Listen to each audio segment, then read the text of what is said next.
It's important to diversify your investments. Everyone knows that. But it's also important to diversify where you invest. So which kind of accounts you invest in. And that might include investing in a taxable investment account. And that's why you need to stay to the end of this video, because I have put together 7 very common scenarios when it comes to financial independence where you might actually want to put money into a taxable investment account, perhaps even over like an IRA or over a 401k or something else similar to that. And the very first common scenario is when you're trying to bridge a 5-year gap between the Roth IRA ladder. So the Roth IRA ladder is something that I always love talking about. I think it's one of the best things that you can use in order to become financially independent. And that's because it allows you to avoid taxes pretty much throughout your entire lifetime. However, when you're first building your Roth IRA ladder, there is going to be a 5-year gap between the amount of conversions that you make. And within those 5 years, you need money from some source. And that source, that 5-year source, it can come from your taxable investments. And by the way, if you need some more context on the Roth IRA ladder, make sure that you watch this other video that I created explaining the Roth IRA ladder in detail. Also, I also wrote a book on retiring early utilizing the Roth IRA ladder strategy, and it is available for free to anyone who supports OnCashflow on their Patreon channel. So if you're interested in that, go to oncashflow.com/join and you can get a copy of the book on there.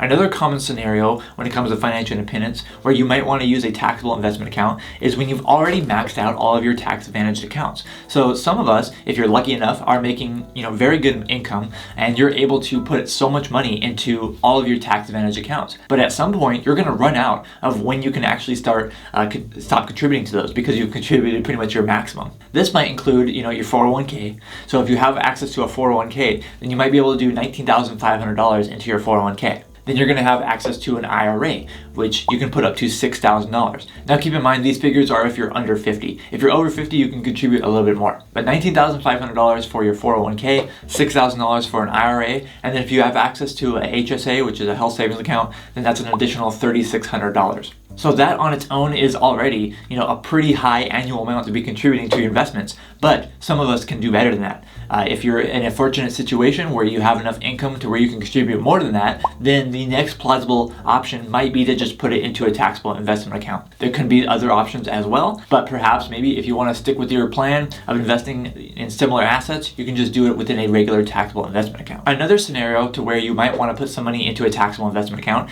is so that you don't have to worry about what's known as RMDs. RMDs are required minimum distributions. And required minimum distributions apply to like traditional IRAs. So if you have money into a traditional IRA, currently the age is set at 72 when you have to start withdrawing a certain amount that's required by the IRS from those accounts. You can't just leave money to be tax deferred in a traditional IRA forever. The good thing is that if it's in a Roth IRA, then there are no RMDs while you are still alive, while the original account owner still owns the Roth IRA. However, with traditional IRA money, if it's in a traditional IRA, then there are RMDs. There's no such thing as an RMD if it's in a regular taxable investment account. That taxable investment account can just pass on to whoever you want it to pass on to, your beneficiary, to a charity, or whatever. And there is no RMDs for you or them because there's no tax advantage of having money into that account. However, it is pretty nice to know that you never have to worry about RMDs for any kind of money that is in a taxable investment account. And that just comes with the amazing, unlimited pretty much flexibility that you have within a regular taxable account. At number 4, we have another scenario that is pretty common and very similar to the last one. And that is that you do not have to worry about any kind of early withdrawal penalties with a taxable investment account. And so that's really nice to have. It's really nice to have a little bit of money in a taxable investment account because you never have to worry about avoiding any kind of penalties.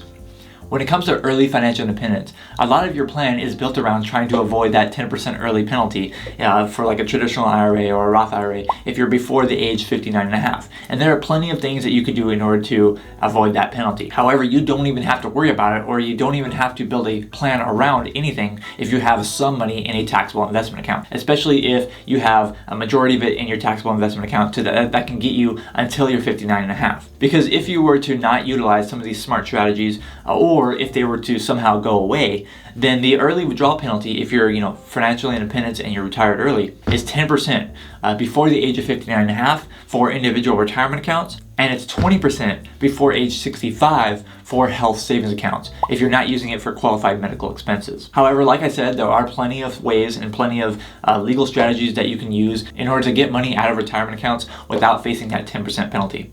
However, if you have some money in a regular taxable account, it can be add some little bit more flexibility to your plan, and you can make it work a lot easier if you have some money in a taxable investment account. Another thing that can make things a lot easier is if you just go ahead and hit that like button. Okay, hitting that like button is very easy, and it very easily helps me out, and I really do appreciate that. And it also easily lets the YouTube algorithm know that you want to spread this message to more people. And believe me, more people do need to hear this message.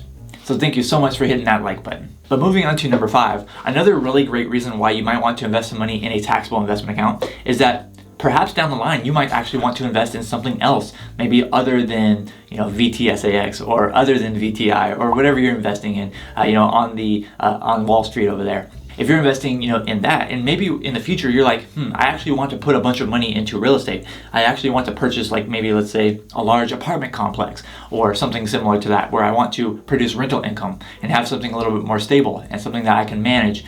Whatever it may be. It might be real estate. It might be another business. You might want to purchase an actual business. You might want to put money into your own business or something similar to that. If you want to invest in something else later down in the future, it can be very helpful if you have money in a regular taxable account, because you can withdraw it at any time. It's so flexible. And if you had all your investments in there for at least 1 year, then when you go ahead and sell it, you're going to realize long-term capital gains, which is going to be a lot more tax advantageous. So that could be a really great reason why you want to put money in a taxable account. If 10 years from now you want to say, once I retire, I actually want to become a property manager and I want to buy a large apartment complex.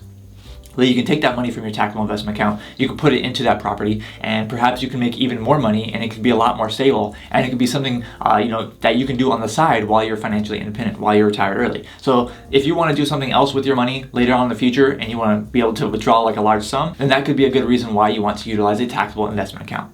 Next up at number 6 on this list is something that's a little bit more niche, but it can definitely happen to you. And that is, if your income is considered unearned, like a majority of your income, then technically you can't put that into a 401k.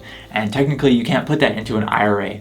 Okay, you can put it into a HSA. HSA doesn't require earned income necessarily. But with an IRA, individual retirement account, and a 401k or a similar workplace retirement account, you're going to have earned income in order to contribute to that. Not everyone has what's considered earned income. And this has actually happened to me before. So when I was in the military, what most people do not realize is that the amount of what's known as your base pay is actually relatively low. What you can get a lot more income from is what's known as allowances, such as a housing allowance or a food allowance or a cost of living allowance. So when I was in Japan, I got pretty much all of those. I was stationed in Japan and I got a lot of allowances. And those allowances are not considered taxable income. And therefore, they were considered earned income. And therefore, they could not be contributed to, let's say, a IRA or to a 401k or to my wife's IRA. And so technically with that money, it had to be invested. If it wanted to be invested in an account, it would have to go into a taxable account because that money was considered unearned income. Another similar circumstance could be if you already get most of your income from rental income. Rental income is considered to be passive income, and therefore it's not considered to be earned income, and therefore you technically couldn't contribute to a 401k or you couldn't contribute to an IRA using that kind of income. And then number 7 on this list on why you might want to contribute to a taxable investment account has been a theme of all of the above.